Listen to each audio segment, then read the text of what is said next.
All right, so Brian, we start off every episode with uh, a particular topic, a segment called Wahala. So in that segment, we do something that's very lighthearted. It's a different topic every episode, and it's meant to, just kind of get the conversation going before we get into the nitty gritty of the conversation of what you do. Okay, I'm game. All right, so the topic for today is because you've been to a lot of different African countries. That's why I asked you that.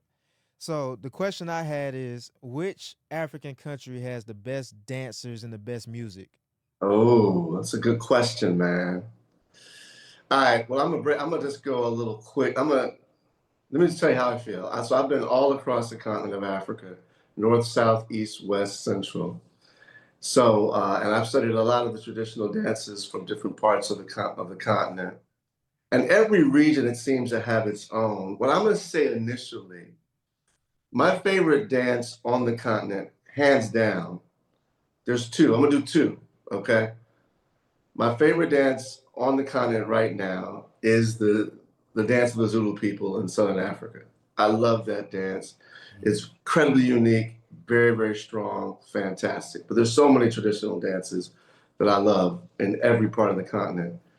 The one I love almost as much, but I haven't seen as much, is a traditional dance out of Rwanda. It's a beautiful, slow, movement. The women have a very different way of expressing themselves, and men have a different style. Those two right now are what's happening. But when it comes to the music, I would say Central Africa kind of leads in that area. Really? Central Africa has always been super strong. But South Africa in particular has been kind of strong too.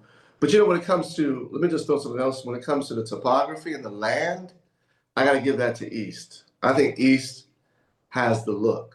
Mm. The vistas, the national parks, the Serengeti, all that, Kilimanjaro, all that great stuff. But Africa, man, at the end of the day, you can't lose wherever you go. It's all amazing.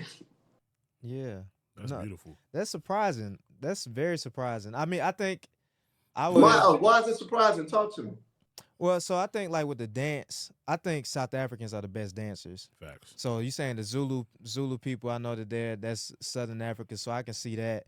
Um, but as far as the music, to me, I think like a lot of the music, at least like the popular music with Afro beats, a lot of that is West Africa, like Nigeria, Ghana even has a Yeah. decent footprint, and then even Amapiano in South Africa. So the fact that you said Central Africa as far as the best music, that was kind of surprising. I guess I don't hear a lot of that. Now, my question for that is that like the popular music you're talking about, or more like the traditional tribal music where like the dancers are probably dancing with the drums and things like that? Let me Is that let me say that's a very good point. Afrobeats, that's kind of a current. That's like in the last 10 years, right? When you guys say.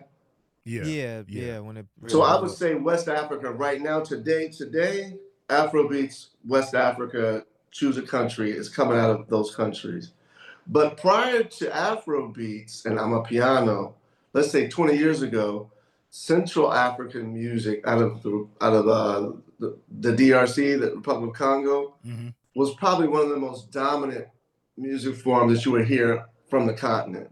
You know, South Africa has always been strong, but I would say, but West and Central African music have always been kind of the leading players. But you're right. Right now, with the rise of Afro beats, the West Coast throwing Amapiano and what South Africa's doing and has been doing for some time with more contemporary music, I'm with you.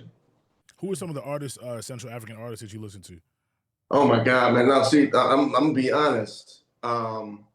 That wasn't my style because I've actually never been to DRC. But what was the name of the music that was so popular there? It's still there. It's like heavy guitar on the top. You know what I'm talking about? Mm-mm. Nah. No, y'all don't know that. Y'all some young cats. So wait, let me ask a question real quick. Where are you guys? I know you guys are American, a noob here. What is your connection to the continent of Africa? Which countries? Yeah, my family's Liberian.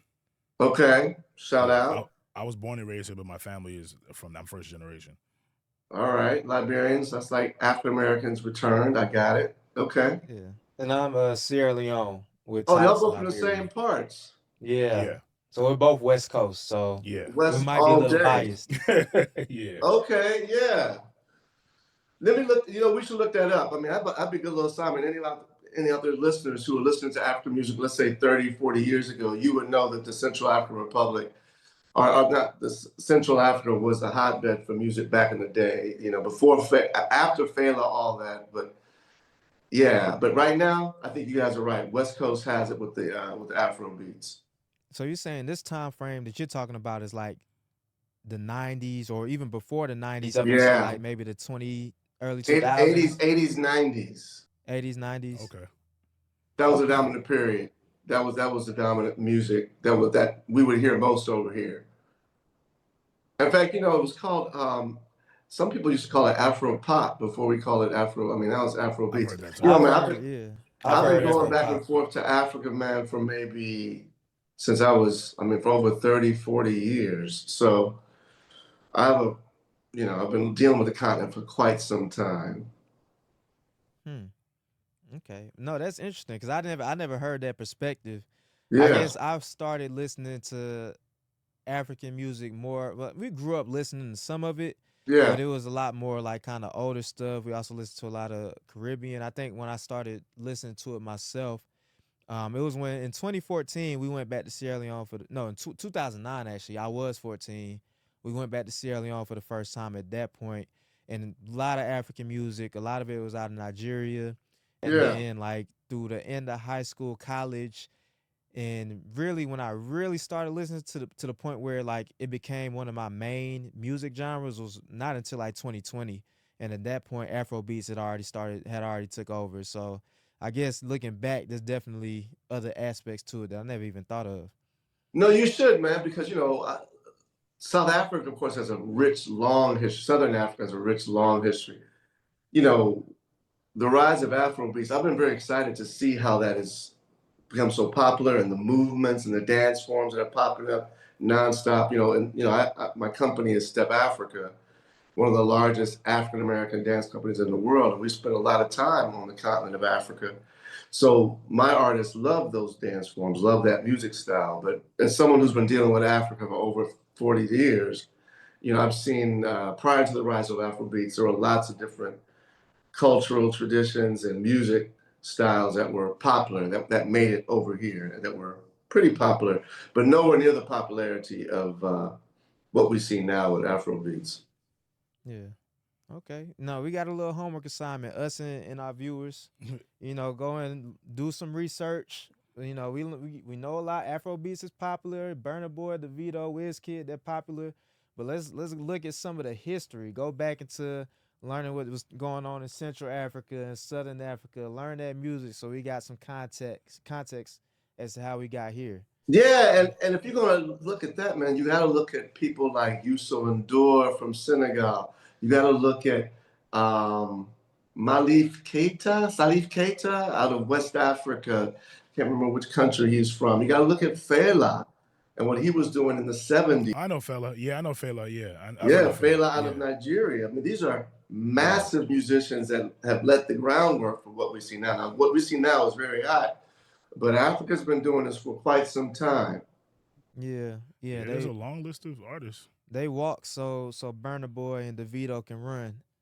Yeah, they laid that Absolutely. foundation. There would be no Burna Boy. There would be no Afro Beats if it wasn't for all the work they did. So definitely got to show respect. Absolutely.